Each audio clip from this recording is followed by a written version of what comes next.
Hello दोस्तों, आज हम लोग साइंस का कुछ वीवीआई क्वेश्चन लेकर आए हैं और ये बिहार बोर्ड के लिए 2024 के लिए इम्पोर्टेंट सब क्वेश्चन है। आप लोग इसके एक बार ध्यान से देखिए। मोस्ट इम्पोर्टेंट सब क्वेश्चन है। पहला क्वेश्चन है कि प्रकाश तरंग जो है इसका एक उदाहरण है, ये क्या हो सकता है। यानी 4 विकल्प दिया है, ये 4 विकल्प दिया है जिनमें से एक सही है। इस उत्तर को हम लोग देखना है। तो प्रकाश तरंग का जो सबसे अच्छा उदाहरण है ये है विद्युत चुम्बकीय तरंग। ये प्रकाश तरंग का सबसे बेहतरीन ये एग्जाम्पल है कि विद्युत चुम्बकीय तरंग क्या है, ये सबसे बेहतरीन है। अगला है कि प्रकाश के परावर्तन के कितने नियम हैं। तो हम लोग जानते हैं प्रकाश के परावर्तन के 2 नियम हैं। अगला क्वेश्चन है कि दाढ़ी बनाने में किस दर्पण का प्रयोग होता है। दाढ़ी बनाने में किस दर्पण का उपयोग हम लोग करते हैं। तो ये हम लोग करते हैं अवतल दर्पण का। दाढ़ी बनाने में क्या करते हैं, अवतल दर्पण का हम लोग क्या करते हैं, प्रयोग करते हैं। अगला क्वेश्चन है समतल दर्पण में प्रतिबिंब की प्रकृति क्या होती है। अगर समतल दर्पण है, सीधा दर्पण है, तो प्रतिबिंब की प्रकृति कैसा होगा, ये आभासीय तथा बराबर होगा। समतल दर्पण में प्रतिबिंब की जो प्रकृति होती है वो आभासीय हो तथा क्या होगा, बराबर होगा। Option number D. अगला क्वेश्चन है किसी दर्पण वस्तु के एक दर्पण के सामने निकट रखने पर प्रतिबिंब सीधा बने किंतु दूर रखने पर उल्टा बने। यानी कोई वस्तु है उसको इस दर्पण के सामने हम लोग नज़दीक में रखेंगे तो प्रतिबिंब सीधा बनेगा, किंतु दूर रखने पर उल्टा बने तो वह दर्पण होगा। यानी वो दर्पण होगा कैसा दर्पण होगा, तो वो हमेशा अवतल दर्पण होगा। अगर यदि कोई भी वस्तु हम लोग क्या करते हैं, दर्पण के निकट रखते हैं, अगर कोई वस्तु के दर्पण के निकट रखेंगे और प्रतिबिंब अगर ये सीधा बने तो किंतु दूर रखने पर उल्टा बनते हैं। नज़दीक रखने पर सीधा बनेगा, दूर रखने पर उल्टा बनेगा, तो ये हमेशा कैसा बनाएगा, ये बनाएगा अवतल दर्पण बनाएगा। ये कैसा दर्पण बनाएगा, अवतल दर्पण बनाएगा। अगला क्वेश्चन है अवतल दर्पण के फोकस से चलती दर्पणों परावर्तन के बाद जो अवतल दर्पण है कह रहा है कि अवतल दर्पण के फोकस से चलती किरणों परावर्तन के बाद ये क्या होता है। जो अवतल दर्पण जो जब चलता है फोकस तो परावर्तन के बाद क्या होता है, तो ये प्रधान अक्ष के समांतर होती है। किस अक्ष के समांतर होती है, ये प्रधान अक्ष के समांतर होती है। Option number A. अगला क्वेश्चन है कि किसी वस्तु का अवतल दर्पण द्वारा बना प्रतिबिंब आभासी, सीधा तथा वस्तु से बड़ा पाया गया है। आभासी, सीधा तथा वस्तु से बड़ा पाया गया है, तो वस्तु की स्थिति ये कैसा होगा या कैसा होनी चाहिए। तो वस्तु की जो स्थिति होगी ये दर्पण के ध्रुव तथा फोकस के बीच होता है। दर्पण के ध्रुव तथा फोकस के बीच होता है। अगला है क्वेश्चन नंबर 8 देखेंगे। क्वेश्चन नंबर 8 है कि साइड मिरर के रूप में उपयोग होता है। अगर यदि साइड मिरर के रूप में अगर गाड़ी है, गाड़ी के साइड मिरर के रूप में जो हम लोग उपयोग करते हैं उत्तल दर्पण का उपयोग करते हैं। कहीं गाड़ी के शीशा जो लगाते हैं साइड में, तो किस दर्पण का उपयोग हम लोग उस पर क्या करते हैं, उपयोग करते हैं। यानी साइड मिरर के रूप में हम लोग जो उपयोग करते हैं उत्तल दर्पण का उपयोग करते हैं। साइड मिरर के रूप में किस दर्पण का उपयोग करते हैं, उत्तल दर्पण का हम लोग क्या करते हैं, उपयोग करते हैं। नेक्स्ट क्वेश्चन है काल्पनिक प्रतिबिंब होता है। यानी काल्पनिक प्रतिबिंब हमेशा कैसा होता है, सीधा होता है। काल्पनिक प्रतिबिंब हमेशा कैसा होगा, सीधा होगा। Option number A. अगला है दंत विशेषज्ञ किस दर्पण का उपयोग मरीजों के दांत का बड़ा प्रतिबिंब देखने के लिए करते हैं।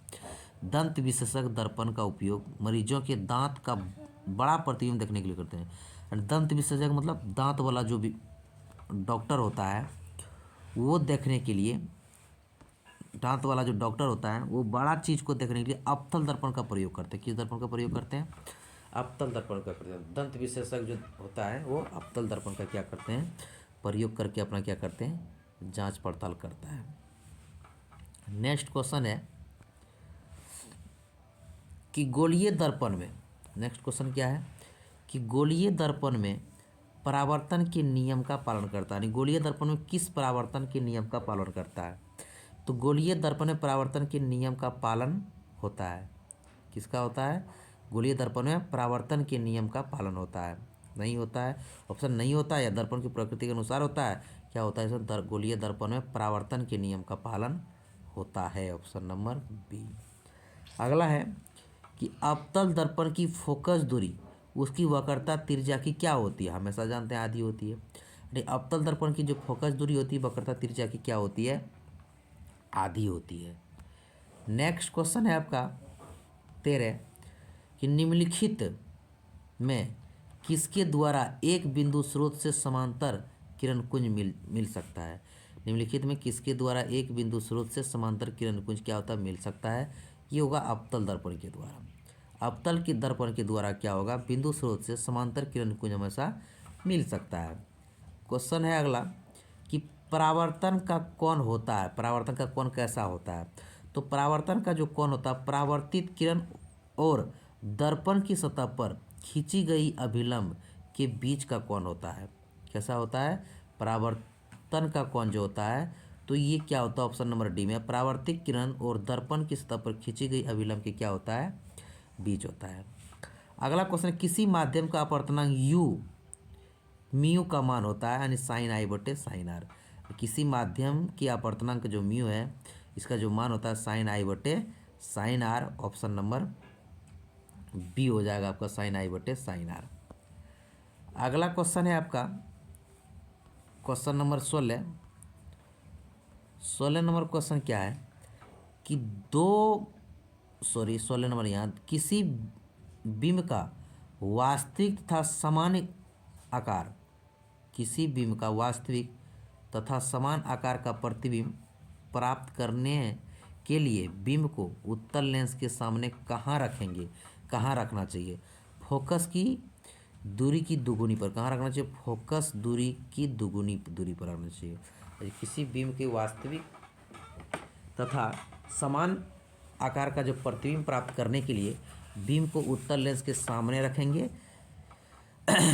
कहाँ रखेंगे? तो फोकस दूरी के दुगुनी पर हम लोग क्या करेंगे, रखेंगे। अगला क्वेश्चन है, दो माध्यमों के सीमा पृष्ठ पर एक प्रकाश किरण लंबवत आपतित होती है तो अपवर्तन कौन होता है? तो ये क्या होगा? 0 डिग्री पर हमेशा होता है। निम्नलिखित में कौन सी वस्तु वास्तविक प्रतिबिंब बनाता है? कौन सा वस्तु है जो वास्तविक प्रतिबिंब बनाता है? तो ये जो वस्तु है आपका हो जाएगा उत्तल लेंस। उत्तल लेंस हमेशा क्या करता है? वास्तविक प्रतिबिंब बनाता है। उत्तल लेंस हमेशा क्या करता है? उत्तल लेंस जब भी बनाता है क्या आपका क्या बनाता है? वास्तविक प्रतिबिंब बनाता है।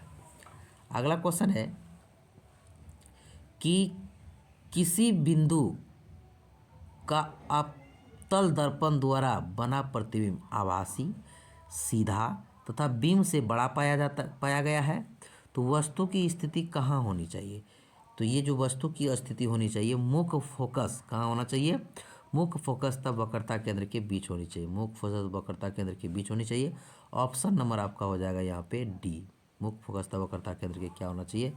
बीच होना चाहिए। ऑप्शन नंबर आपका क्या हो जाएगा यहाँ पे? डी हो जाएगा, ऑप्शन नंबर डी।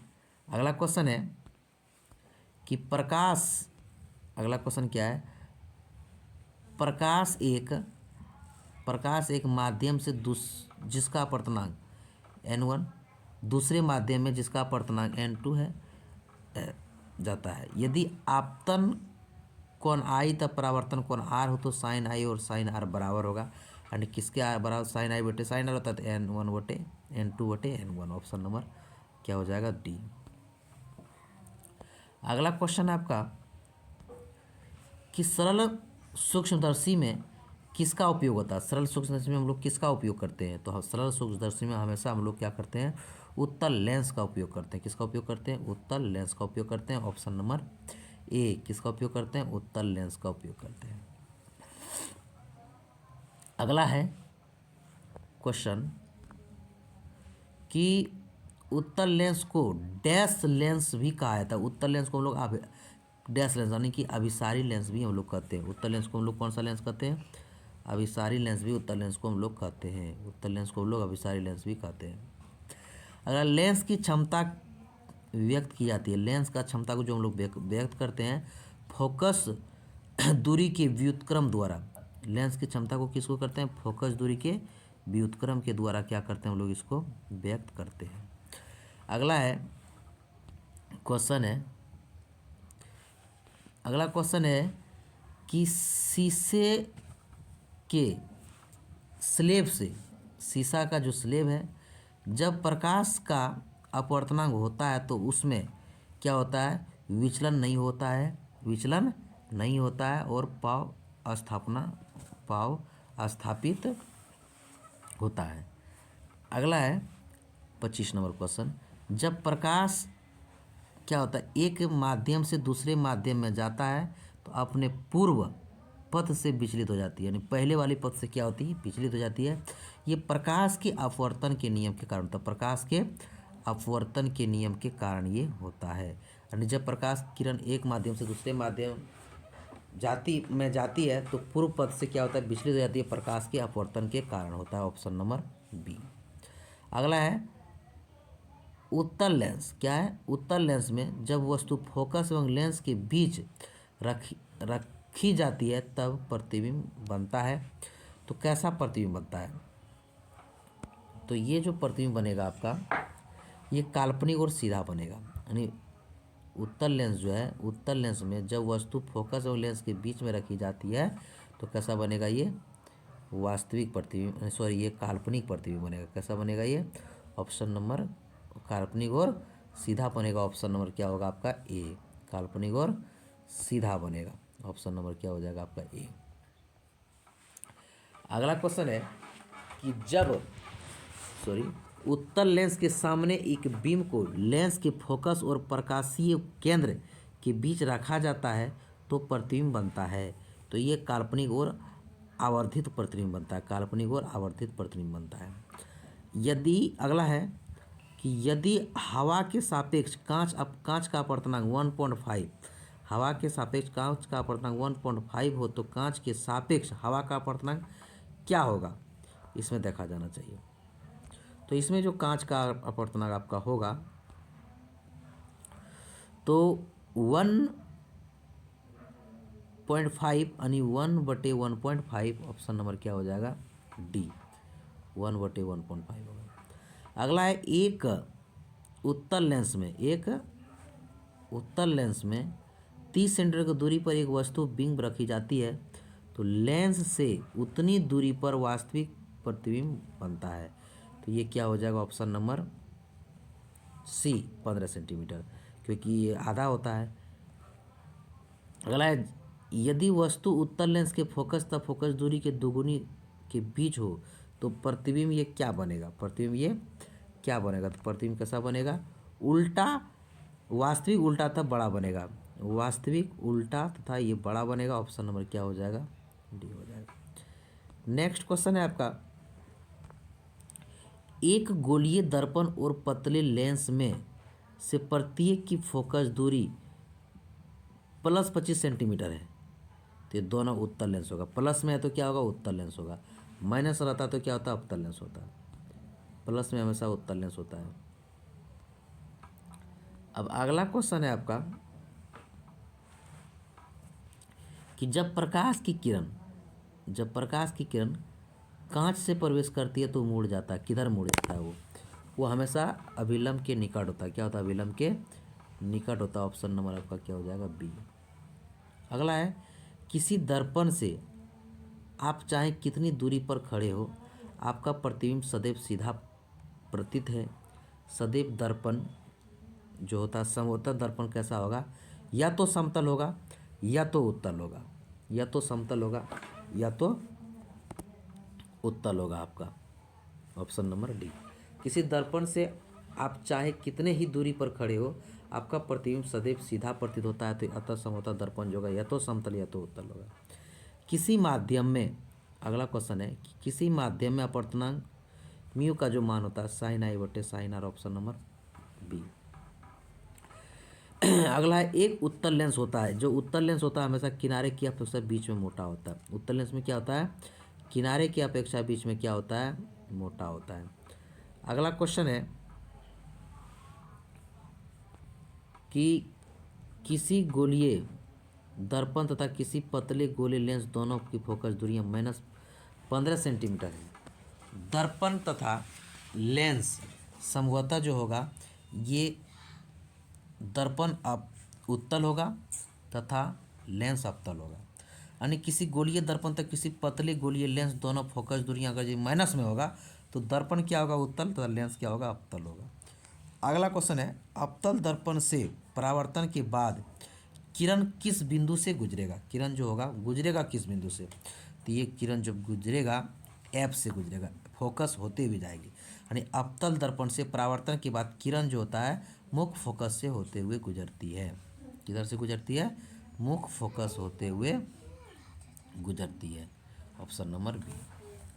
अगला क्वेश्चन है कि काल्पनिक प्रतिबिंब का होता है, काल्पनिक प्रतिबिंब हमेशा सीधा होता है। काल्पनिक प्रतिबिंब कैसा होता है, सीधा होता है। ऑप्शन नंबर आपका क्या हो गया, ए। किस दर्पण से हमेशा वस्तु छोटा प्रतिबिंब प्राप्त होता है, उत्तल। यानी उत्तल दर्पण से जो होता है वस्तु हमेशा छोटा प्रतिबिंब प्राप्त होता है।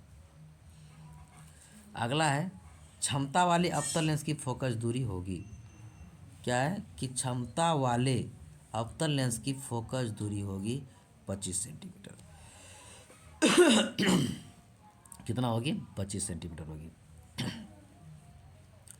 अगला क्वेश्चन है कि हवा यानी निर्वात में प्रकाश की चाल होती है। तो निर्वात में प्रकाश की चाल 3 × 10⁸ मीटर प्रति सेकेंड। निर्वात में प्रकाश की चाल कितना होती है, 3 × 10⁸ मीटर प्रति सेकेंड, 3 × 10⁸ मीटर प्रति सेकेंड। अगला क्वेश्चन है क्वेश्चन नंबर 42 कि नेत्र लेंस की फोकस दूरी कम हो जाने से कौन सा दृष्टि दोष होता, तो निकट दृष्टि दोष होगा। यानी फोकस दूरी कम होगा तो कैसा दोष होगा, निकट दृष्टि दोष होगा। अगला क्वेश्चन है कि पुतली के साइज को कौन सा नियंत्रण कर, पुतली का जो साइज है कौन नियंत्रण करता है, तो रेटिना करता है। पुतली का साइज को कौन नियंत्रण करता है, ये रेटिना करता है। अगला है स्पेक्ट्रम में किस रंग की किरण झुकाव अधिक होता है, तो स्पेक्ट्रम जो है उसमें लाल का जो झुकाव होता है वो सबसे अधिक होता है। स्पेक्ट्रम में लाल का झुकाव क्या होता है, सबसे अधिक होता है। अगला किस वस्तु का प्रतिबिंब आँख के जिस भाग पर पड़ता है वह क्या कहलाता है। यानी कि किसी वस्तु का जो प्रतिबिंब है आँख के जिस भाग पर पड़ता है उसको हम लोग रेटिना कहते हैं। क्या कहते हैं उसको, रेटिना। किसी वस्तु का प्रतिबिंब आँख के जिस भाग पर पड़ता है उसको हम लोग क्या कहेंगे, रेटिना कहेंगे। अगला नेत्र लेंस की फोकस दूरी कम हो जाने से कौन सा दृष्टि दोष होता है। अगर जो कम हो जाएगा तो निकट हो जाएगा, कम हो जाएगा तो क्या होगा, निकट हो जाएगा। अगला है जो नेत्र निकट स्थिति वस्तु को स्पष्ट रूप से नहीं देख सकता उस नेत्र में होता है, जो नहीं, माने क्या क्वेश्चन कर रहा है कि जो नेत्र जो आँख है, क्या है, जो आँख, नेत्र मतलब आँख, स्थित वस्तु स्पष्ट नहीं देख सकता, कि निकट नज़दीक स्पष्ट नहीं देख पाएगा तो उसको क्या है, दूर दृष्टि जो होता है। उल्टा होता है, अगर नज़दीक नहीं देख रहा है तो दूर है, दूर नहीं दे रहा है तो निकट है, इसमें उल्टा हो जाता है।